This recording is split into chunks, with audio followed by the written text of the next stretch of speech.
بہترین مصرف جو ہے وہ مدارس دینیہ کے طلباء ہیں کہ ان پر صدقہ فطر خرچ کیا جائے۔ اور صدقہ فطر کس پر واجب ہے؟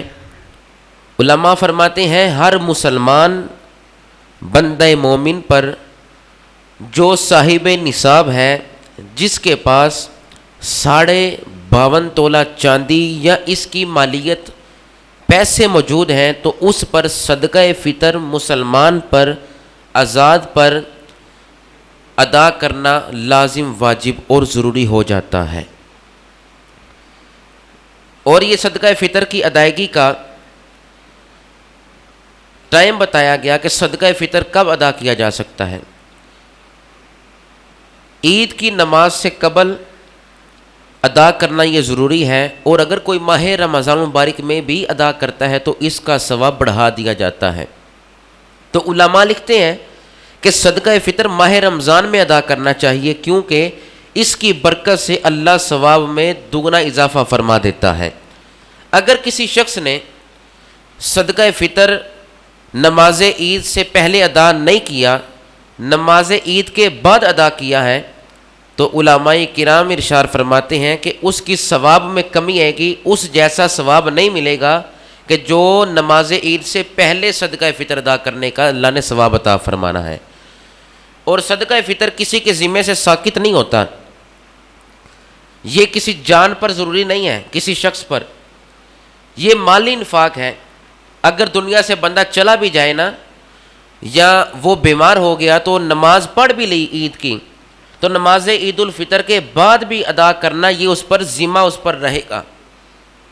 عید کی نماز پڑھنے سے پہلے اس نے یہ ماہ صیام میں ادا نہیں کیا صدقہ فطر، تو عید کی نماز پڑھنے کے بعد بھی اس کے ذمے سے ساقط نہیں ہوگا، بلکہ عید کی نماز پڑھنے کے بعد بھی وہ ادا کرے گا، اس پر لازم، واجب اور ضروری ہے۔ اور صدقہ فطر ہر مسلمان عاقل بالغ پر اور آزاد پر یہ لازم ہے۔ ماہ رمضان مبارک میں ادا کرے گا تو ثواب 70 گنا اللہ بڑھا کر اس کو عطا فرمائے گا۔ تو علماء لکھتے ہیں کہ ضروری ہے کہ صدقہ فطر ماہ رمضان میں ہی ادا کیا جائے تاکہ ثواب کو اپنے دامن میں سمیٹا جائے۔ حضرت عبداللہ بن عباس رضی اللہ تعالی عنہما آپ فرماتے ہیں، یہ ابو داؤد شریف کی حدیث ہے، حضرت عبداللہ بن عباس مروی ہیں، نبی علیہ السلام نے ارشاد فرمایا، حضور نے کیا کیا؟ فرض رسول اللہ صلی اللہ علیہ وسلم زکوٰۃ الفطری۔ حضرت عبداللہ بن عباس فرماتے ہیں کہ نبی علیہ السلام نے صدقہ فطر لازم کیا۔ کس لیے لازم کیا؟ طہرۃ للصائم، پاک کیا جائے روزے دار کے لیے، پاکیزہ کیا جائے روزے دار کو، کس سے؟ من اللغو والرفث، روزے دار کے لیے یہ صدقہ فطر لازم کیا گیا، اور اس کی پاکیزگی کے لیے، کس چیز کی پاکیزگی کے لیے؟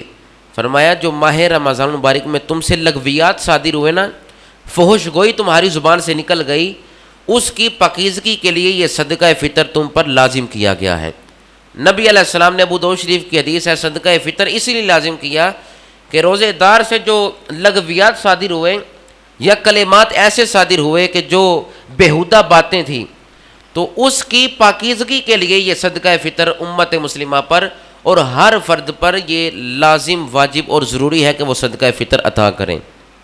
اور فرمایا یہ صرف اسی لیے نہیں تم نے ادا کرنا، یا اسی لیے تم پر لازم نہیں کیا گیا کہ تمہارے روزے کی جو لغویات ہیں اس کو دور کرے یا تمہاری بیہودہ باتوں کو دور کریں۔ فرمایا گیا وَطُعْمَةً لِّلْمَسَاكِينِ، اور یہ اس لیے لازم کیا گیا کہ مساکین کے کھانے کا انتظام کیا جائے، مساکین بھی تمہاری خوشیوں میں شامل ہو جائیں۔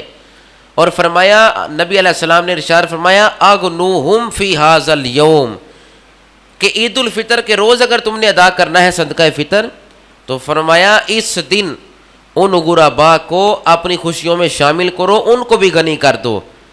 تمہارے روزے، نماز تراویح، تلاوت قرآن کرنا مستحسن عمل، مگر فرمایا اغنوہم، ان کو غنی کرو جو غرباء ہیں، مساکین ہیں، مدارس دنیا کے طلباء ہیں، اپنے والدین کو چھوڑ کر دین سیکھنے کی کوشش کر رہے ہیں۔ تو فرمایا گیا اس دن ان کو غنی کرنے کا دن ہے، اپنی خوشیوں میں ان کو بھی شامل کرو صدقہ فطر ادا کر کے۔ نبی علیہ السلام نے اس لیے تم پر لازم کیا۔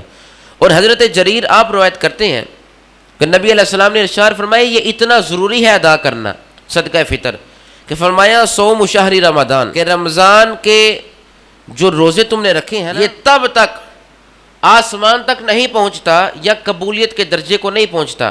ماہ رمضان میں بندہ روزہ رکھتا ہے تو وہ روزہ رکھنا فرمایا معلقن بین السماء والارض، وہ لٹکا رہتا ہے روزہ زمین و آسمان کے درمیان، بارگاہ الہی میں نہیں پہنچتا۔ وہ روزہ رکھنا، وہ تلاوت قرآن کرنا، وہ عبادات کرنا، وہ اعتکاف کرنا تب تک زمین و آسمان کے درمیان معلق رہتا ہے کہ جب تک صدقہ فطر ادا نہ کیا جائے۔ فرمایا رمضان کا روزہ رکھتے ہو، تم نماز تراویح پڑھتے ہو، اعتکاف بھی کیا، تلاوت قرآن بھی کی، اور اگر صدقہ فطر نہیں ادا کیا فرمایا معلق بین السماء والارض، وہ نماز تراویح، اعتکاف، ورد و وظائف، تسبیح و تحلیل معلق رہتے ہیں زمین و آسمان کے درمیان۔ ولا یرفع، وہ تمہارے اعمال صالحہ اٹھائے نہیں جاتے الا بزکات الفطر، جب تک کہ صدقہ فطر ادا نہ کیا جائے۔